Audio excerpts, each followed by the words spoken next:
EVM के खिलाफ आजाद भारत का सबसे बड़ा आंदोलन होने जा रहा है, वो भी देश की राजधानी दिल्ली में।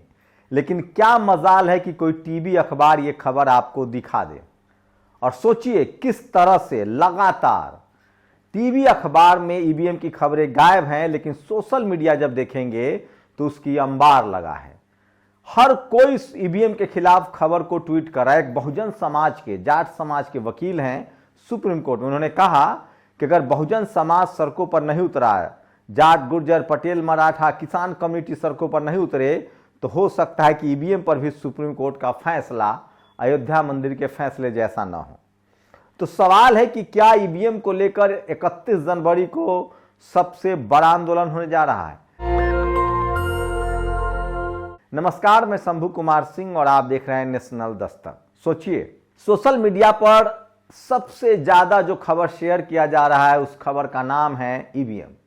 ईवीएम को लेकर 31 जनवरी को सबसे बड़ा आंदोलन होने वाला है। बामन मेश्राम ने इस आंदोलन का आगाज किया है, बामन मेश्राम ने इसको कॉल दिया है और उसके बाद तमाम मुस्लिम संगठन, तमाम भीम आर्मी के, आज मैंने देखा हिमांशु वाल्मीकि, बामन मेश्राम ने कहा कि मैं 28 दलों से रिक्वेस्ट करता हूं कि वो ईवीएम के खिलाफ इस धरने में आए, नहीं तो 2024 का चुनाव वो हार जाएंगे। इससे पहले वो शरद पवार से भी मिल चुके हैं। तो बामन मेश्राम जो बामसेफ चलाते हैं, राष्ट्रीय मुक्ति मोर्चा चलाते हैं, तमाम उनके विंग्स है, स्टूडेंट फेडरेशन के विंग्स है, मजदूर संगठन है, एक बड़ा बहुजन आंदोलनकारी संगठन है बामसेफ, उसका जो सबसे बड़ा धारा है जिसके प्रमुख बामन मेश्राम है, उन्होंने ये बड़ा ऐलान किया है कि 31 जनवरी को ईवीएम के खिलाफ दिल्ली में चुनाव आयोग का घेराव किया जाएगा। सोचिए, अब तक किसी भी पॉलिटिकल पार्टी, किसी भी संगठन ने इस तरह की हिम्मत भी नहीं दिखाई थी। मैं आपके बामन मेश्राम के ट्रैक रिकॉर्ड के बारे में बता दूं तो ये वही शख्स हैं जिन्होंने नागपुर में आरएसएस मुख्यालय का घेराव किया था और हजारों बामसेफ के कार्यकर्ता सड़कों पर उतरे थे। बामन मेश्राम को हिरासत में लिया गया था, उसके बाद छोड़ दिया गया था। बामन मेश्राम ने तब कहा था कि नाक दबाओ तो मुंह खुलता है, मतलब इस सरकार से अगर कोई काम करवाना है तो आरएसएस को पकड़ो, आरएसएस इस सरकार की मां है, आरएसएस के इशारे पर इस सरकार चलती है। अब बामन मेश्राम का कहना है कि अगर ईवीएम को लेकर कुछ आपको रिजल्ट चाहिए तो आपको चुनाव आयोग के खिलाफ धरना प्रदर्शन करना पड़ेगा। ये देखने वाली बात होगी कि 31 जनवरी को कितना बड़ा प्रोटेस्ट होता है। लेकिन कई संगठन, करनी सेना से लेकर तमाम सिख संगठन, भीम आर्मी, उसके बाद मुस्लिम संगठनों ने और तमाम इस देश भर के वकीलों ने इस समर्थन का ऐलान किया है। सोचिए, ईवीएम सबसे बड़ा मुद्दा बनता जा रहा है। मैं फिर बता रहा हूं, ईवीएम कांग्रेस लेकर आई थी, राजीव गांधी की सरकार थी, 452 सीटें वो जीतकर सरकार चला रहे थे। उसी समय मान्यवर कांशीराम साहब बहुजन समाज को जमा कर रहे थे और राजीव गांधी को लगा कि अब तो बहुजनों की सरकार आएगी और वो ईवीएम लेकर आ गए। देर सबेर धीरे धीरे अटल बिहारी वाजपेयी की सरकार तक आते आते इसको पूरी तरह से लागू कर दिया गया और उसके बाद बहुजन समाज के नेताओं की पार्टी चुनाव नहीं जीतने लगी। सोचिए, एक बार बीएसपी, एक बार सपा जीती और उसके बाद आरजेडी हो, सपा हो, बसपा हो, ये सारी पार्टियां पीछे चलती चली गई और अब लगातार कांग्रेस बीजेपी, बीजेपी कांग्रेस का गेम है। लेकिन सोचिए, जो इलेक्शन कमीशन के देखरेख में चुनाव वोटर लिस्ट जारी होता है, उसमें दलित पिछड़ों का नाम कट जाता है। इस देश में चुनाव जीतने के लिए पॉलिटिकल पार्टियां क्या क्या हथकंडे नहीं अपनाती है, सरकार बनाने के लिए क्या क्या नहीं करती है। अगर किसी पॉलिटिकल पार्टी को, किसी सरकार को लगे कि हम ईवीएम से चुनाव जीत सकते हैं, तो क्या चुनाव आयोग के अधिकारियों को और चुनाव आयोग को मैनेज नहीं किया जा सकता है? ये कौन से होली काऊ है जिन पर आंख मूंद कर भरोसा कर लिया जाए? सवाल है कि मशीन पर भरोसा क्यों किया जाए। ईवीएम को लेकर सुप्रीम कोर्ट ने भी कहा था कि यह ट्रस्टवर्दी नहीं है और तब वीवीपैट लगा था। सवाल है, जब वीवीपैट लगा और हमको दिख भी रहा है, पर्ची भी निकल रही है, तो उस पर्ची की गिनती क्यों नहीं?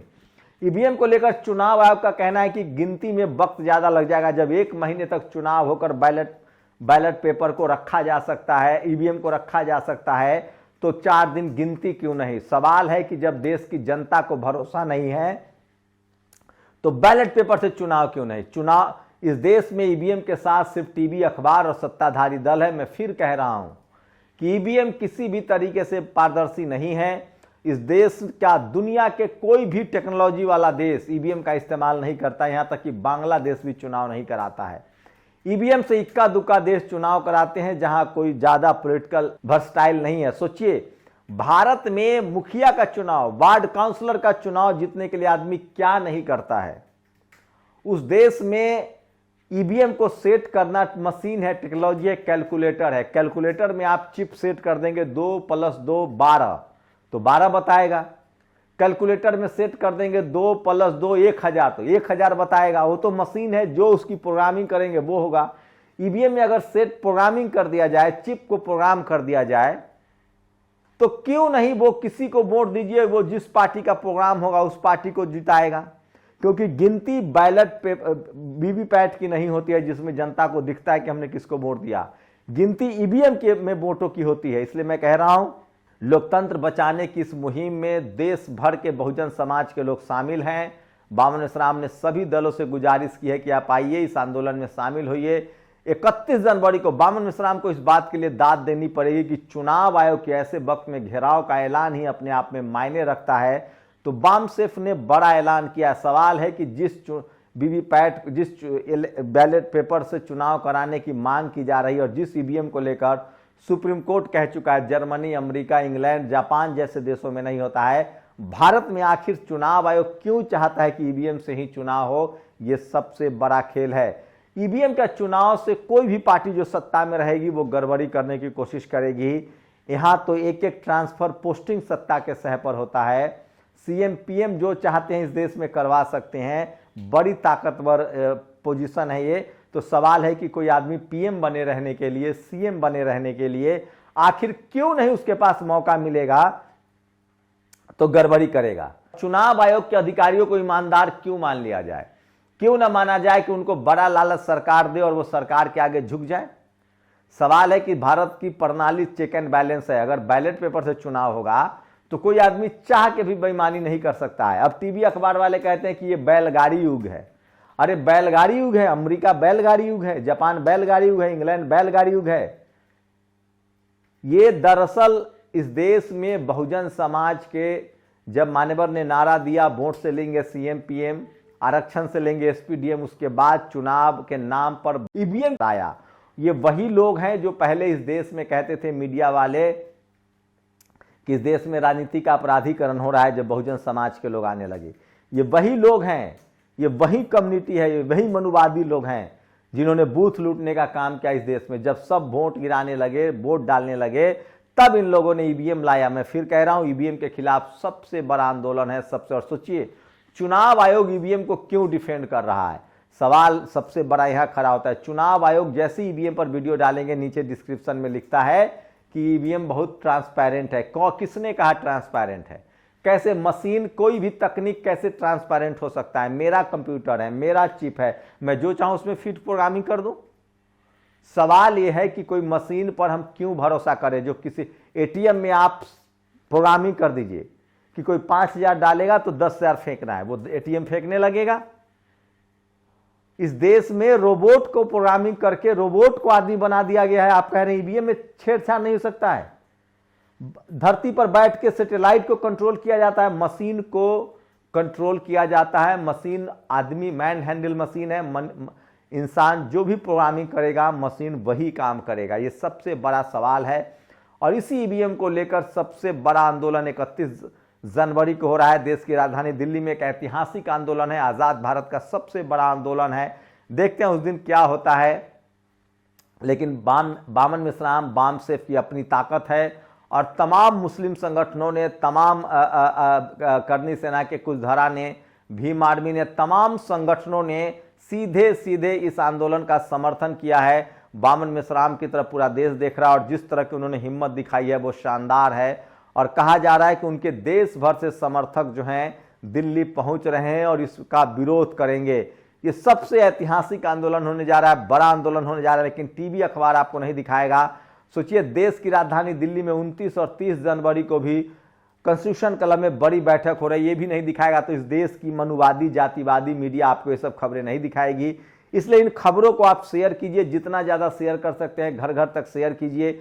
ईवीएम के खिलाफ 31 जनवरी को सबसे बड़ा आंदोलन होने जा रहा है। सोचिए, इस देश में बहुजन समाज के साथ लगातार कॉन्स्पिरेसी हो रही है और इस देश की 85% आबादी बहुजनों की है। इस देश में अगर ईवीएम न हट जाए तो आज जितनी बहुजन समाज में जागरूकता है, इस देश में चपरासी से लेकर चीफ जस्टिस तक, सीएम से लेकर पीएम तक सारे बड़े पदों पर इस देश के बहुजन समाज के लोगों में फिर कह रहा हूं, चुनाव आयोग होता कौन है सर्टिफिकेट देने वाला ईवीएम को?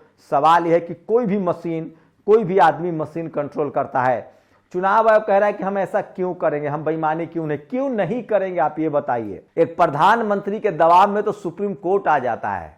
आज भी चीफ जस्टिस ने कहा है कि कोर्ट का काम है, जज का काम है दबाव में फैसला न दे। तो ये चुनाव आयोग के अधिकारी किस खेत के मूली हैं? क्या इनको तनख्वाह नहीं मिलती? ये इंसान नहीं है? दुनिया में सत्ता और पावर के लिए तो लोगों ने क्या क्या किया है। तो सोचिए, इस देश में किस तरह से बैलेट पेपर से चुनाव होगा, लोग वोट मोहर मारेगा, अपनी आंख से देखेगा और उसकी गिनती होगी। सोचिए आप। तो ईवीएम सबसे बड़ा धोखाधड़ी है और दुनिया का सबसे बड़ा फ्रॉड है। क्या भारत में लोकतंत्र के फ्रॉड को आप बर्दाश्त करेंगे? ईवीएम सबसे बड़ा फ्रॉड है और इसके खिलाफ 31 जनवरी को सबसे बड़ा आंदोलन है। आपकी क्या राय, अपनी प्रतिक्रिया जरूर दीजिए। शुक्रिया। नेशनल दस्तक की आपसे गुजारिश है कि अगर इसको बचाना चाहते हैं तो नेशनल दस्तक को सब्सक्राइब करने के लिए रेड कलर के सब्सक्राइब बटन को दबाएं, फिर बेल आइकन की घंटी दबाएं। नेशनल दस्तक को बचाने के लिए बहुत जरूरी है कि हर खबर को शेयर करें, लाइक करें, कमेंट जरूर करें।